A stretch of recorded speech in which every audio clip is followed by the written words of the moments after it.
Hey Matthew, it's Christian. So this is the question that you're asking about, and it's got this person pushing this block. And so the critical angle is going to be that angle at which you're going to go from static friction to kinetic friction. There is another way to kind of think about this, and you can do that using physics aviary. So this is a forces on an incline lab, and the nice thing about this is I can change the angle here, and when I change the angle, you'll notice that this thing is just sitting there, and it's because we are using static friction right now. Once I get to the critical angle, it will start to slide. So we're going to watch it, and the second it slides, like right there, that's the critical angle. So that's that 23.4. And then that would match with the static friction. At that point, it becomes kinetic, and we go from 0.41 to 0.25, and that's why it slides down the hill. But now we're doing it by pushing it, and then by altering our angle here. And so they do go through and they give you an example response for each one of these things, but that's not really probably what you want to look at. Instead, what you really want to look at is the sample that they have down here, because it shows you all those steps that they go through in order to get to that critical angle. And so the big thing is drawing the free body diagram correctly, because it's a little weird. Your angle is with the vertical, and so that is, here's your angle right here.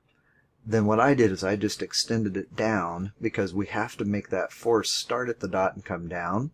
And so you'll have this angle is with the vertical, which means that the corresponding angle in our triangle that we have here is now here. So that makes this top part F times sine of the angle, because this is the F applied. This side is F cosine of the angle.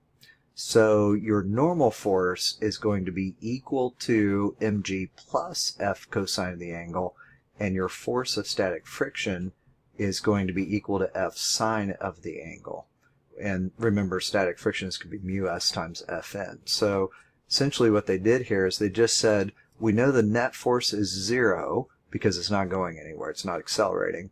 So that means our net force in both the x and the y are equal to 0. And for x, we're going to do the force of the rod in the x direction minus the force of friction, and the force of the rod in the x direction is F sine of the angle. So I wish they would have put that in before. That would have helped a little bit. But nonetheless, they do it right here.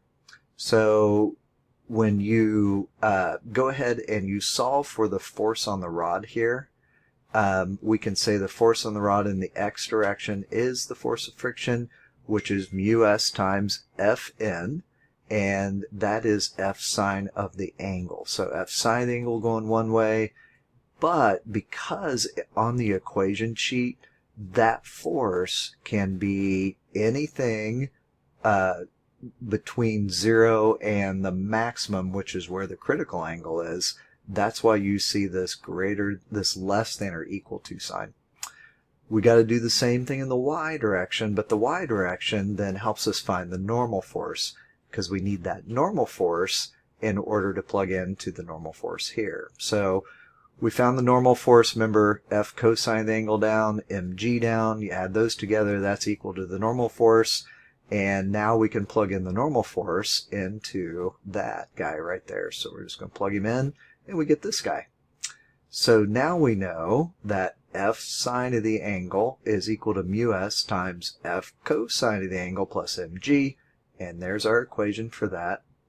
At this point, what we did was we went ahead and just multiplied everything through for mu s, and then we went ahead to isolate F on the same side, and you get F sine of the angle minus mu s cosine of the angle is less than mu s mg. So this is true only if this is less than or equal to 0.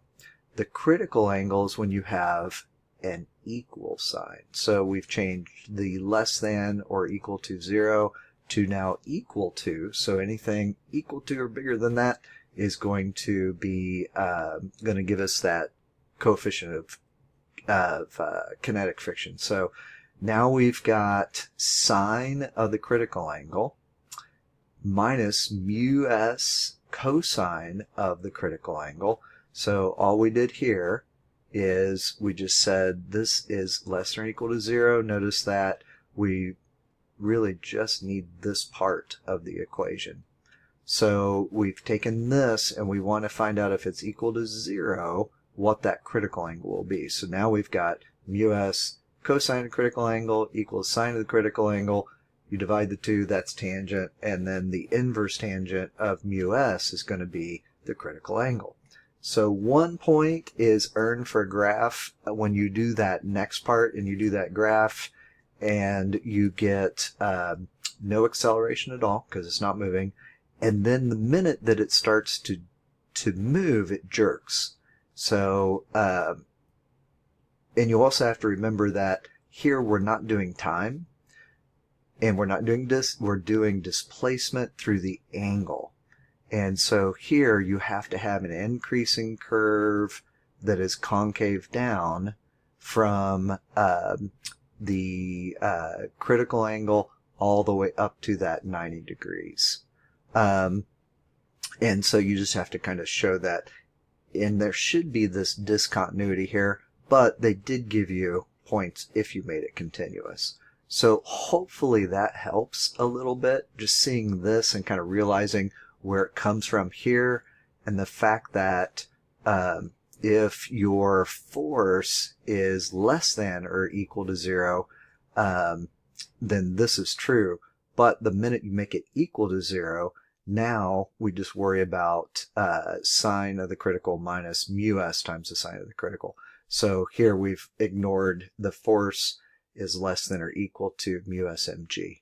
And that's it. So hopefully that helps.